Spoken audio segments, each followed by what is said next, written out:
Bismillahir Rahmanir Rahim. Alhamdulillahi Rabbil Alameen.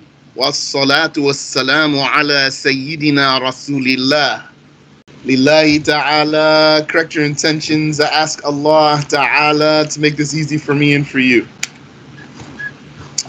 Alright, it was my intention to review huruf al-jar and then come back and go over some things with you. But I wasn't able to accomplish that. So, maybe another time, insha'Allah ta'ala, we will repeat some things pertaining to huruf al-jar, the prepositional particles. However, I did want to read the Hamza Yusuf translation before I move forward. Let's see what he says here.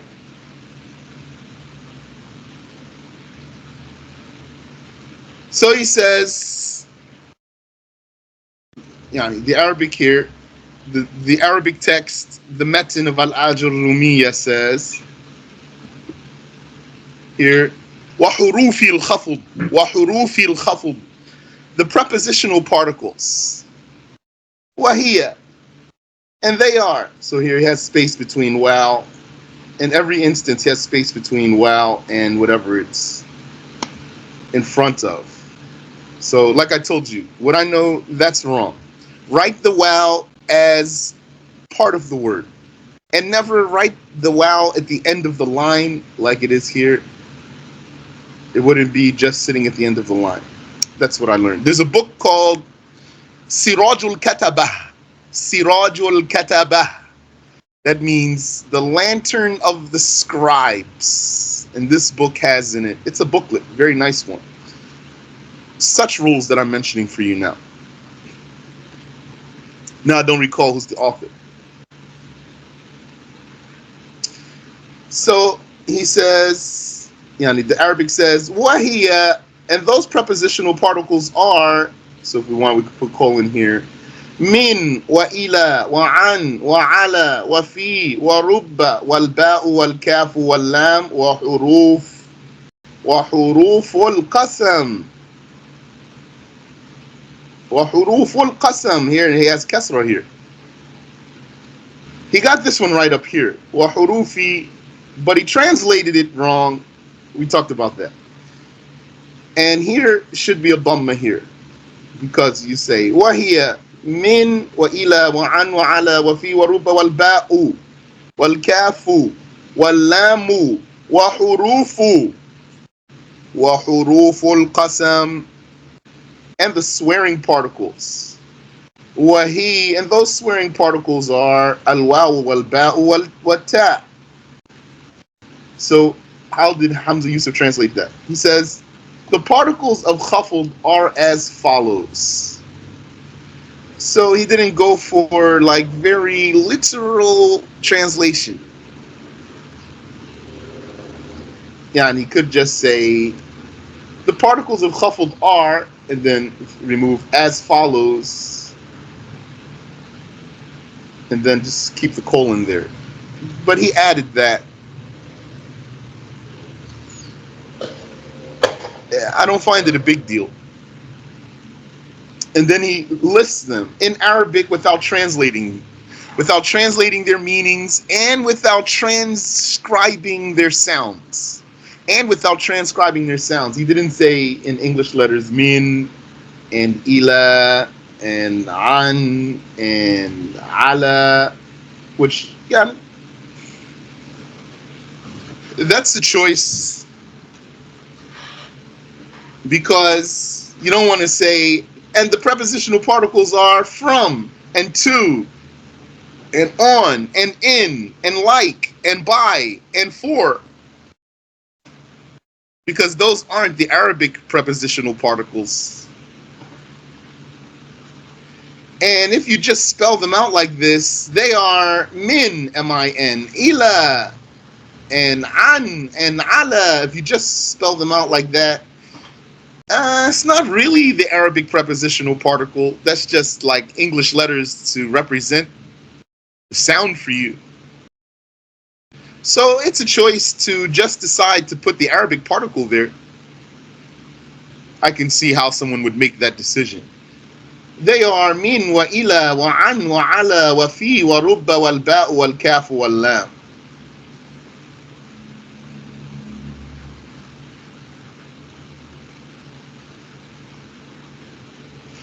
And he didn't offer any meanings for the particles here, which that's fine. It's not really the point here at the text itself to clarify the meanings of these particles. It's the explanation that's going to clarify the meanings of these particles. So I don't have big problem with doing it this way. He says, add to those the particles of adjuration. Adjuration means swearing. But yani, he added a lot of words in there in his translation. What does the Arabic say? Simply وحروف القسم, and the particles of swearing. So the meaning is وحروف الخفض. Here, came back here. وحروف الخفض, and the prepositional particles. وهي, and they are min, and ila, and an, and ala, and fi, and rubba, and al-ba, and al-kaf, and al-lam, and the particles of adjuration. That's it. That's what the text is saying. So he said, add to those the particles of adjuration. So it's like he translated wow as add to those. So it doesn't corrupt the meaning. Just the thing is, when I see something translated from Arabic into English, I try to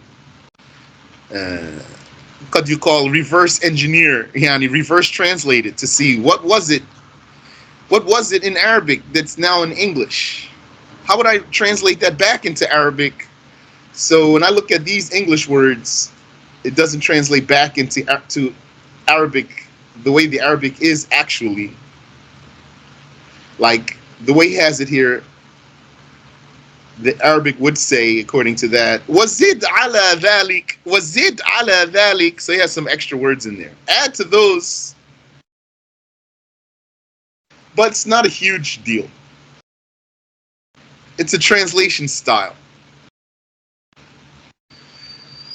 Some people, when they translating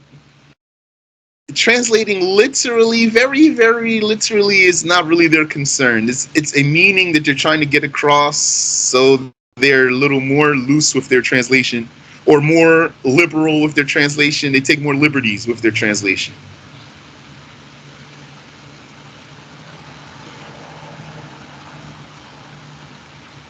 So he says, add to those the particles of adjuration, huruf al-qasam, which he put in parentheses there, huruf al-qasam. That's consistent here. It says harf in parentheses, fi'l in parentheses, ism in parentheses. وحروف القسم وهي, and they are. So that's not here in his translation. Al-waw wal-ba'u wat-ta. The wow, so you say wallahi, I swear by Allah. You say billahi, I swear by Allah. And you say tallahi, I swear by Allah, with astonishment in parentheses. I swear by Allah, exclamation point. That's the ta.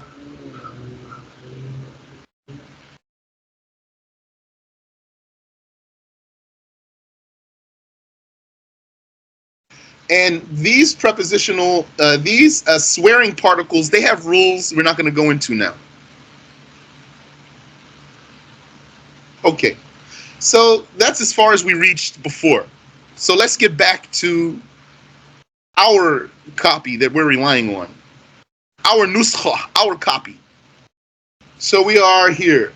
Yani, we finished talking about the identifiers of an Arabic noun. How can you identify an Arabic noun? Now, the author wants to talk about how you can identify an Arabic verb. And so he says, may Allah have mercy upon him. Wal fi'lu, and the verb yu'rafu biqad. It is identified by the particle qad. Qad. Wasin, and the particle asin. Wasawf, and the particle sawfa. Wata'i ta'nithi sakina, and the vowelless ta of femininity. Vowelless means without a vowel. The ta of femininity without a vowel. Ta'u ta'nith, the ta of femininity, as-sakina, without a vowel.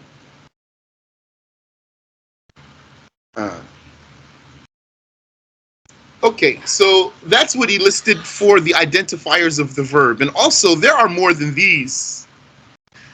But let's see what the author of Al-Aajurroomiyyah presented to the beginners. Those who are still green in Nahu, as they say. Green means not ripe yet.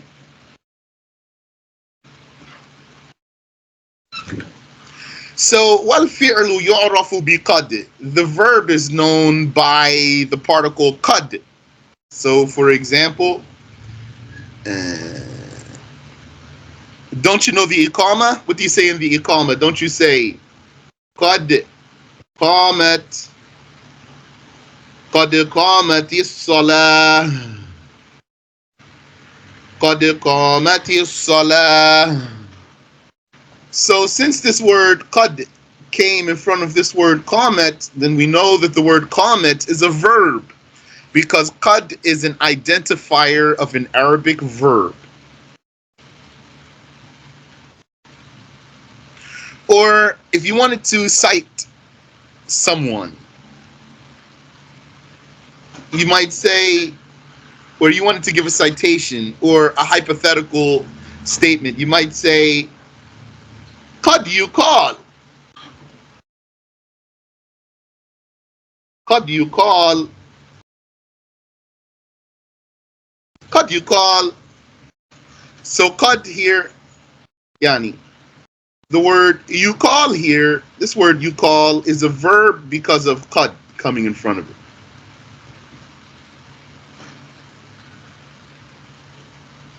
So what does qad mean? When it comes in front of past tense verb here, qad qamati as-salah. What's the meaning of qad qamati as-salah? It means the prayer has been established.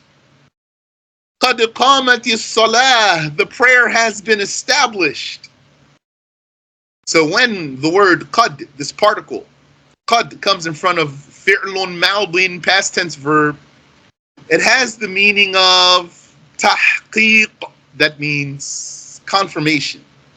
Has the meaning of confirmation, tahqiq.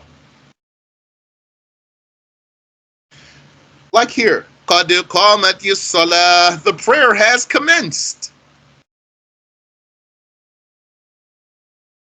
Which in this case, though, that's a figure of speech, because the prayer didn't commence yet when you say that. What that really means when you say the iqamah, it really means the prayer is about to commence now. The prayer is just about to commence in a moment. It's about to commence so soon that we're saying it started. But it didn't really start.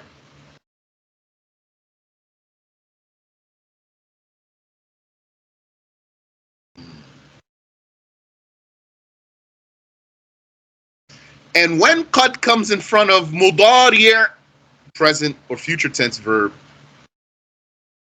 then sometimes also means tahqiq, verification, Like when Allah says in the Quran,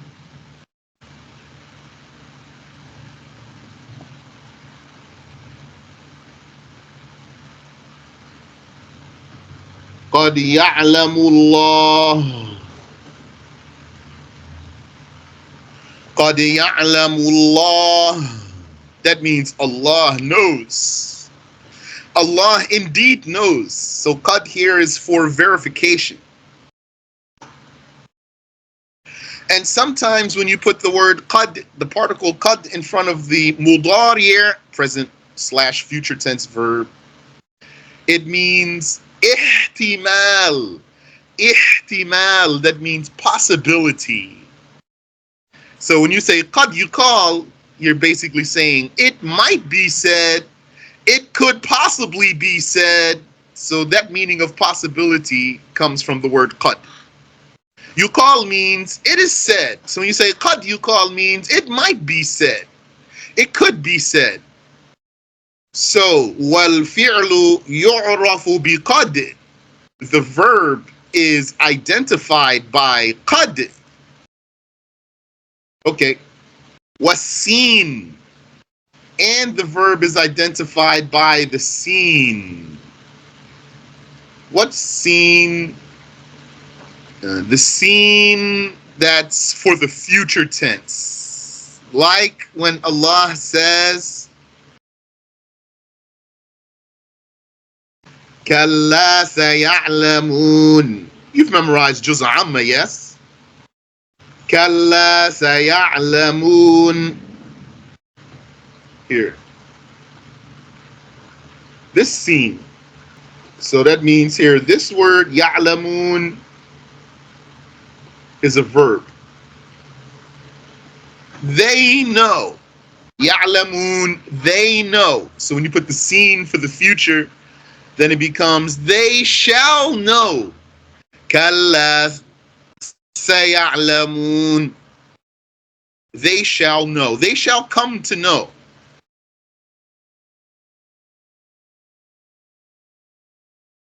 Remember, fi'lun mudari' is for the present or the future. Some people use the term imperfect, the imperfect verb or the imperfect tense. I like to say, not that that's wrong, but I like to say present or future because I think it's just more clear and direct. If you don't know grammar, you don't know what imperfect means. So, كَلَّا سَيَعْلَمُونَ. سَيَعْلَمُونَ, they shall know. So then يَعْلَمُونَ is a verb as proven by this identifier, which is the seen here.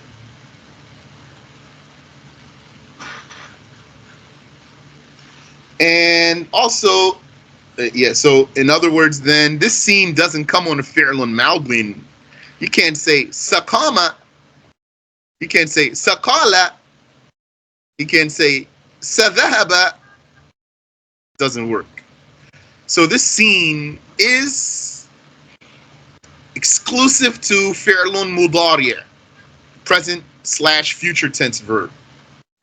The present slash future tense verb, which, as you know, al-fi'lul mudari', I'll write the name out. Al-mudari'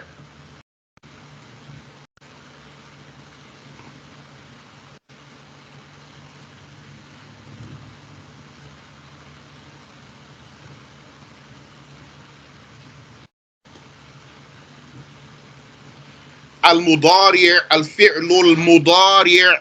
The mudari' verb is good for the present and the future. And the mudari' verb is not more likely present or future. Rather, the mudari' verb is called muhtamal, or described as muhtamal. That means possibly bearing either meaning equally. Not zahir. It doesn't seem to be one way or the other.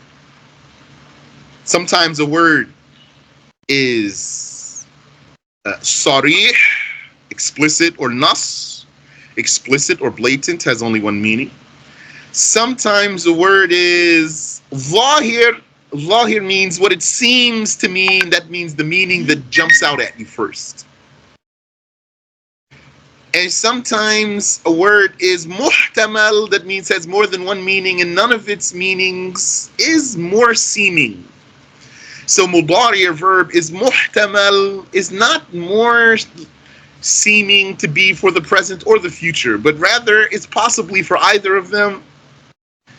And so if you find a sentence with mudari or verb, then you know in your heart that it's for the present or the future. Like if someone were to say, yaqumu Zaydun. Yaqumu Zaydun. So I can translate that as Zayd stands. Or Zayd will stand.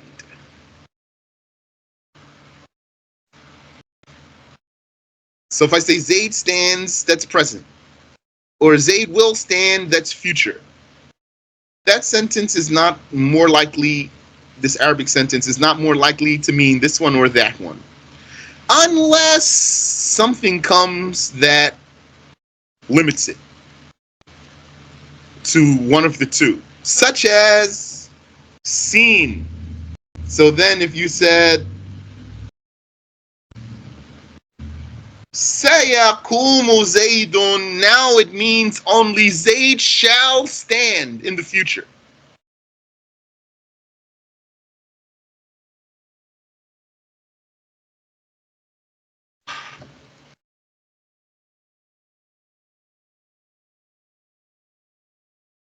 Like Allah says in Surah Al-Baqarah, Sayaqulu Sufaha. The fools will say, Sayaqulu Sufaha. ما ولاهم عن قبلتهم التي كانوا عليها. The fools shall say in the future. So when this ayah was revealed, that was a miracle telling about the future.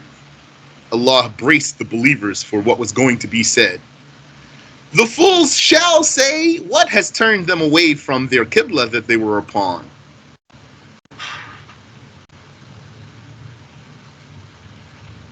So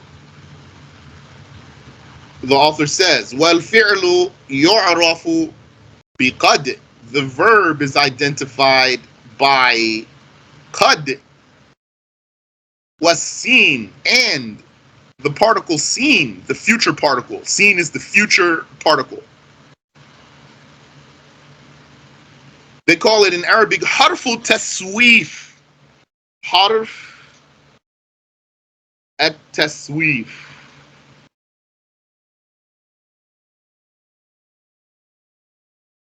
Harfu taswif. Taswif means procrastination, delay. The particle of delay, yani the particle for the future. Wasawfa, and the Arabic verb is identified by another particle, which is sawfa. So you say also, like Allah said, Kalla sawfa ta'lamun. ثم كلا سوف تعلمون. This is also harf taswif, future particle. You shall know. You shall come to know. So then this word ta'lamun is a verb because of, or as identified by the presence of sawfa.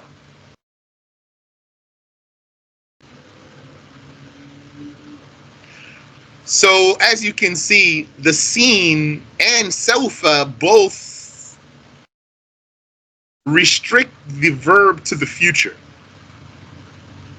So now there's a question. Do they mean the same thing? Or is there a difference between them? What we learned is that they mean the same thing without a difference between them, and it was said that there is a difference between them. So there's two sayings, and what we learned is that they mean the same thing. Neither one is further into the future than the other. But some said Sawfa is for the remote future because it has more letters.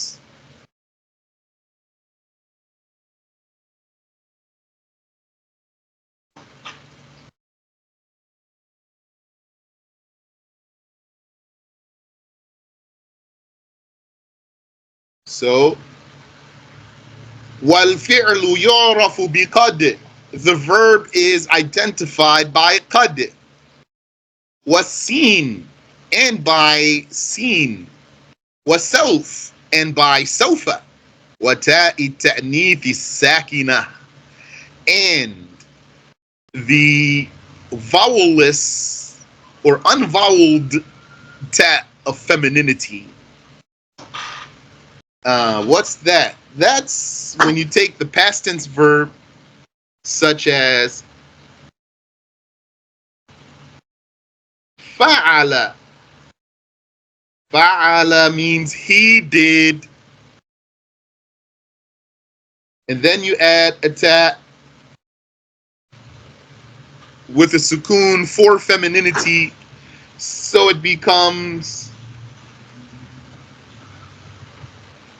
fa'alat. So this ta here,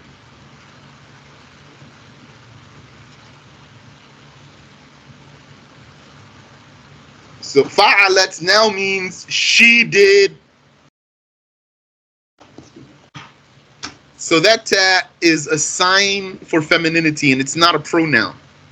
It's alama, it's a sign. So you say, for example, daraba, he struck, he hit. And darabat, she struck. So we know then that daraba here is a verb. We know that daraba is a verb due to the presence of this ta.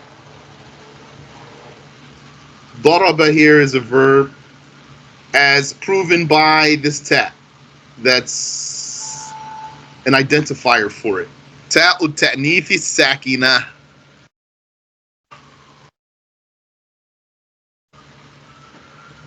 Which is not a pronoun. So I think that's clear. Do you have any questions so far?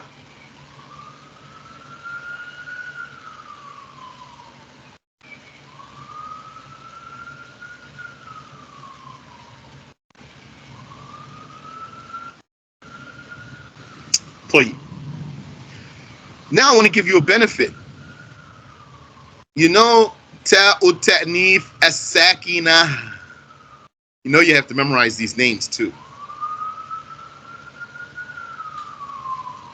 Which you're going to achieve by memorizing the metin.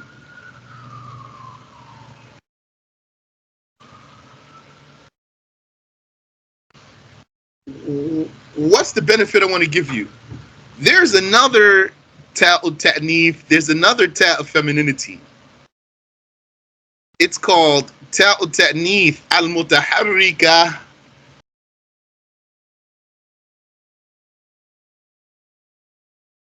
Ta'u ta'nith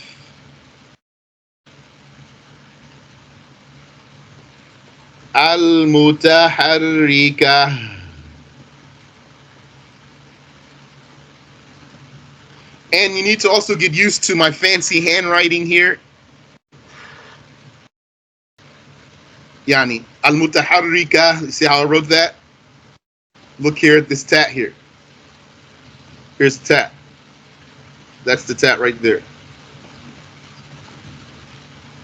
I could have wrote it like this. Al-mutaharrika. Mutaharrika. But I'm going to write fancy like that. If I write something that's not clear for you, don't feel shy to ask.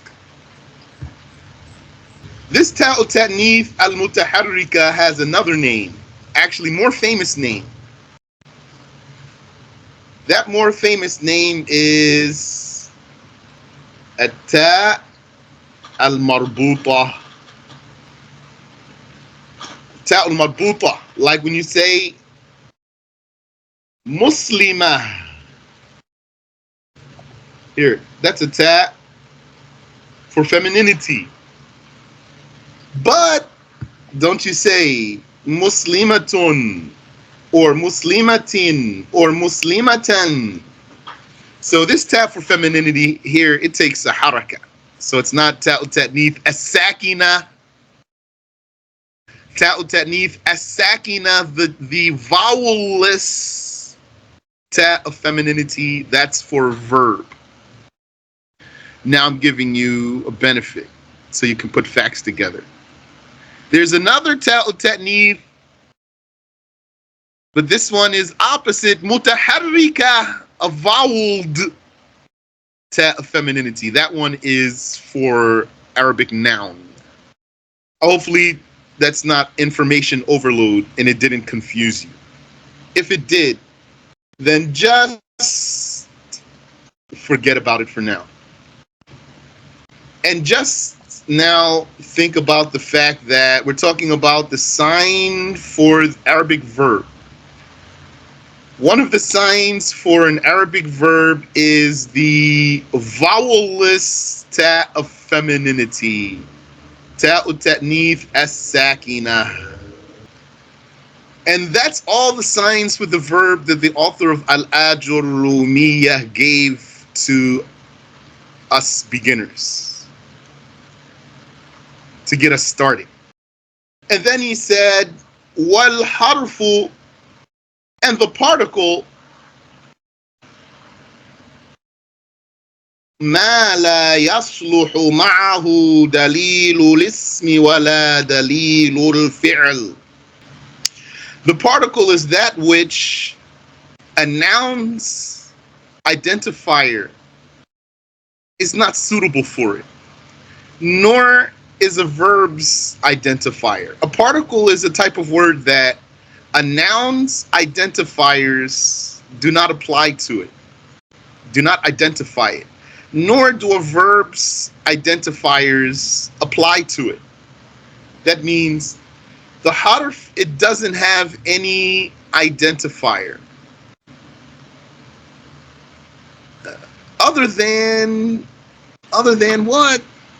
Other than the fact that its lack of an identifier is its identifier. Its lack of an identifier is its identifier. What does that mean? The scholars gave a great analogy. You know the letter Jim and the letter Ha and the letter Kha. You know those three letters. You know they all look the same except the dot, right? So how do you identify a Jim? You identify a Jim, how do you distinguish it from a Ha and a Kha? By a dot from underneath. And how do you identify a Kha from a Jim and a Ha? By a dot atop. And how do you distinguish a Ha from a Jim or Kha? By the fact that it doesn't have a dot. Its lack of a sign is its sign. So if the Jim is an Arabic noun, for example, and the Kha is an Arabic verb, then the Ha is the Arabic particle. It's the one that doesn't have a sign, which is actually its sign. Subhanallah. Allah creates whatever He wills. And there's so many kinds of particles in Arabic. We just looked at prepositional particles, huruf al-khafd, min wa ila wa an wa ala. We looked at some particles here like qad and seen and sofa. Those are particles. So like what? Okay, so for example, What's a sign for an Arabic noun? Al. So you can't say, if we take, for example, let's take the word min, from. Min, the prepositional particle. You can't take al, which is a sign for a noun, and put it on min. You don't say al min, the from. Doesn't work. So it doesn't accept this sign. Like you could say al qalam, qalam pen, al qalam the pen. That works. You can't say al min or al fi or al thumma. Doesn't work. So the sign of a noun doesn't work. Or you can't, for example, give it a tenween. Can't say minin. Doesn't work.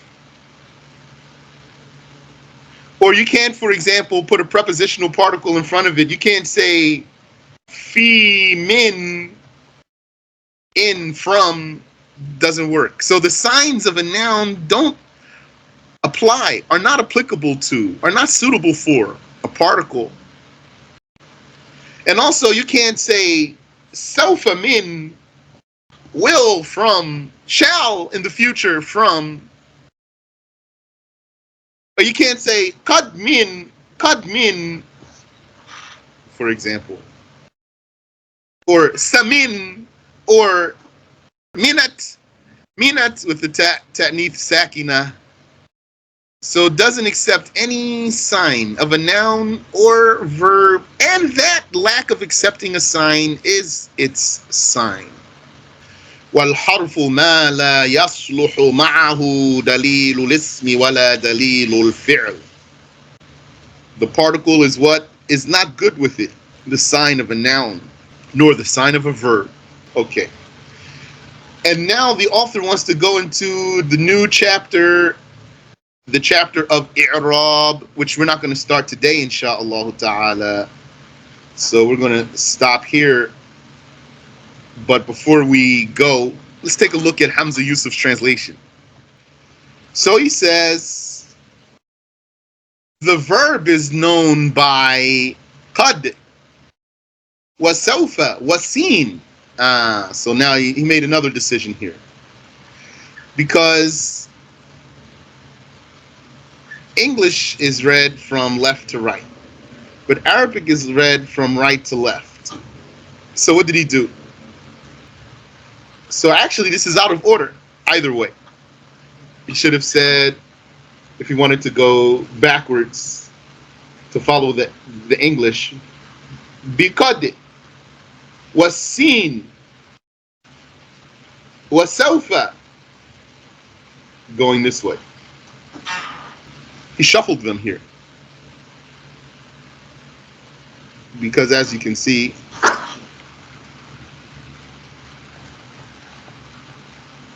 he did it this way.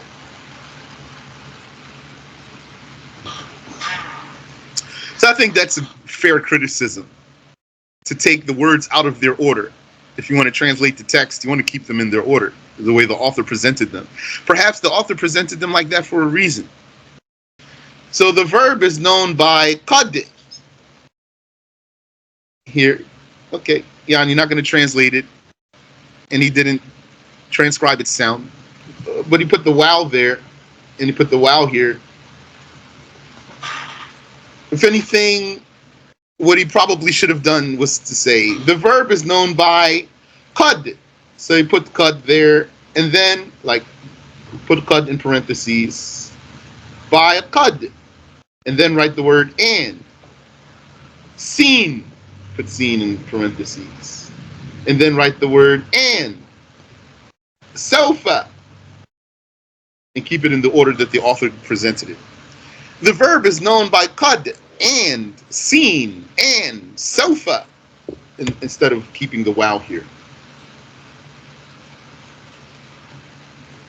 So I don't find that this is translated very well right here.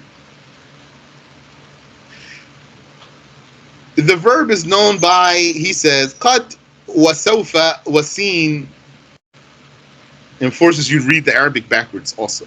Forces you to read the Arabic backwards by keeping the wow there. So I don't think that's good. He said, and the quiescent ta of the feminine gender. And the quiescent ta of the feminine gender. Interesting. Quiescent. What does that mean? Let me see here. I looked it up before.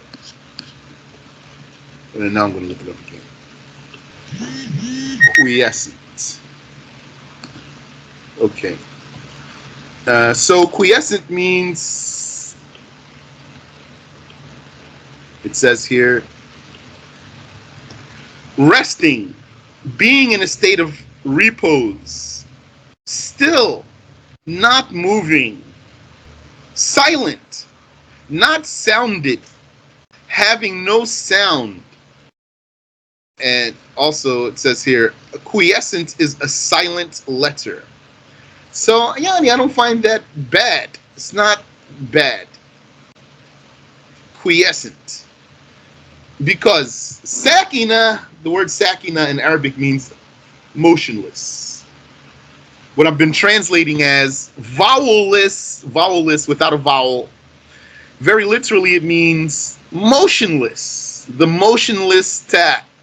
The motionless ta of femininity. Ta ta'nith as-sakina. Why is not having a vowel is called being motionless? Not having a vowel is called being motionless because having a vowel is called being mutaharrik, moving. If a letter it has a vowel, it's mutaharrik, moving. And if it doesn't have a vowel, it's sakin still. Why? That refers to your tongue. Because whenever letters have vowels, your tongue moves. And whenever they have sukoon, your tongue is still. I'll give you an example. Allah Ta'ala says, وَقَدْ خَلَقْتُكَ مِن قَبْلُ وَلَمْ تَكُ شَيْئًا. Here's an ayah. Let's look at the harakas, the movements, and the sakanat, the stillnesses. So, wa qad khalaqtuka min qablu wa lam taku shay'a. All right. So the blue ones are movements, and the green ones are stillnesses. That's when your tongue is moving or still. Waqad, if I say this without tajweed rules, then it comes out Waqad khalaqtuka min qablu wa lam taku shay'a. Waqad khalaqtuka min qablu wa lam taku shay'a. So that's why sukoon in Arabic is called sukoon, because your tongue goes still when there's no vowel on a letter. And the vowel is called a haraka because your tongue moves as long as there's a haraka. وَقَدْ خَلَقْتُكَ مِن قَبْلُ وَلَمْ تَكُ شَيْئًا. Okay, so that's why he chose this word quiescent. It has the meaning of stillness, and it has the meaning of silence. So, yani, that's interesting translation. I would still go with vowelless or unvoweled just because I think it's clearer. And then he says, the verb is known by qad, wa sawfa, wa sin, and the quiescent ta of the feminine gender. Okay. Yani, we'll talk about gender in Arabic another time. And then he says, the particle, al-harf, is that which neither the sings, says typo here. Maybe he has since updated this. I don't even know the year this was printed. I'll take a look, inshallah. The particle is that which neither the sings, it's supposed to say signs, the signs for the noun nor the verb applies. But I think that's supposed to be apply, because it goes back to the word signs with an S.